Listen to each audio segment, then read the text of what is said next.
On November 22, 1963, U.S. President John F. Kennedy was assassinated in Dallas, Texas, while riding in his highly secured motorcade through downtown. Despite being surrounded by Secret Service agents, a full police escort, and even with the FBI monitoring the route days in advance, the president was fatally shot near Dealey Plaza. Just minutes after the attack, agencies like the CIA, FBI, Secret Service, and local police went into action. But even with all that power, only one man, a shooter named Lee Harvey Oswald, was arrested. Was he truly the lone gunman, or was this part of a much bigger conspiracy? According to the official story, Oswald acted alone, but many found this hard to believe. The route from the airport to the banquet was straightforward and secure. Yet oddly, the president's motorcade was redirected through the middle of the city. Who made that decision?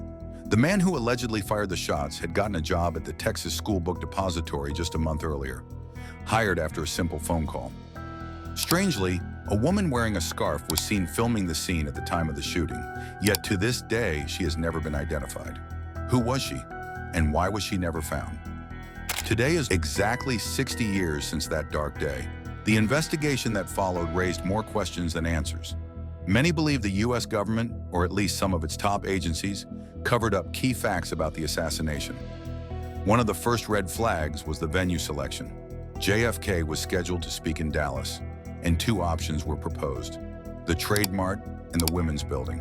While the White House preferred the Women's Building, Texas Governor John Connally pushed for the Trade Mart, which was a large banquet hall.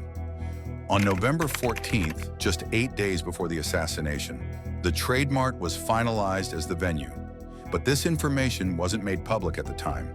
Then came the question of the route. Normally, presidential motorcades avoid sharp turns in congested areas.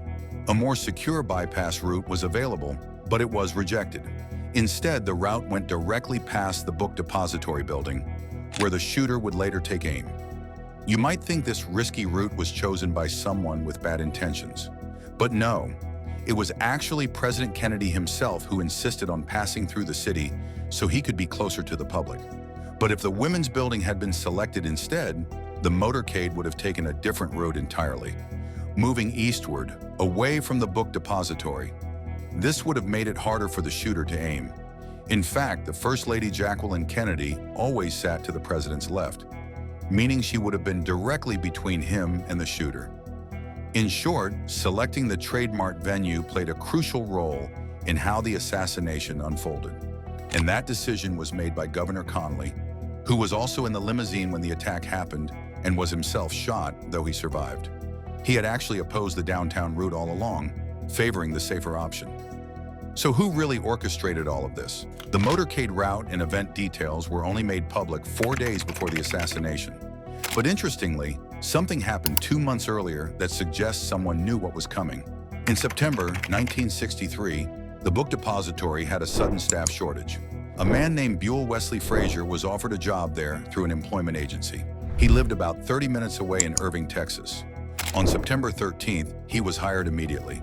A month later, on October 15th, Frazier's neighbor also applied for a job at the same building. He too was hired the very next day. That neighbor? Lee Harvey Oswald. Oswald didn't have a driver's license, so he couldn't commute daily. Instead, he rented a room in Dallas and would go back to Irving with Frazier only on weekends. This routine continued for about a month, until November 21st, the day before the assassination. That Thursday, Oswald unexpectedly traveled with Frazier back to Irving, saying he would spend the weekend in Dallas. The next morning, November 22nd, Oswald left for work carrying a long paper bag. He told Frazier it contained curtain rods for his room. Around 12 p.m., just 30 minutes before the assassination, Oswald was reportedly seen on the 6th floor of the Book Depository. While most workers went downstairs for lunch, Oswald remained alone upstairs. A crowd had gathered outside to see the president's motorcade. Some employees watched from the 5th floor windows. At 12:30 p.m., the president's limousine made a left turn in front of the Book Depository. The area echoed with gunfire. One bullet struck Kennedy's neck, another hit his head. The driver of the limo sped away, but the president had already suffered fatal injuries. Witnesses gave conflicting descriptions of the shooter's appearance. Some said he was wearing black, others white. but a police officer stationed near the motorcade claimed to have seen someone firing from the 6th floor. He rushed into the building but found no one there.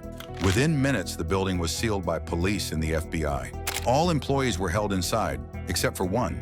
Lee Harvey Oswald was missing. He had already left, gone to his boarding house, changed clothes, and picked up his pistol. Police had issued an alert and were patrolling the city. One officer spotted Oswald, but before he could react, Oswald shot him 4 times and fled the scene. Oswald then hid inside a nearby movie theater. Police eventually found and arrested him.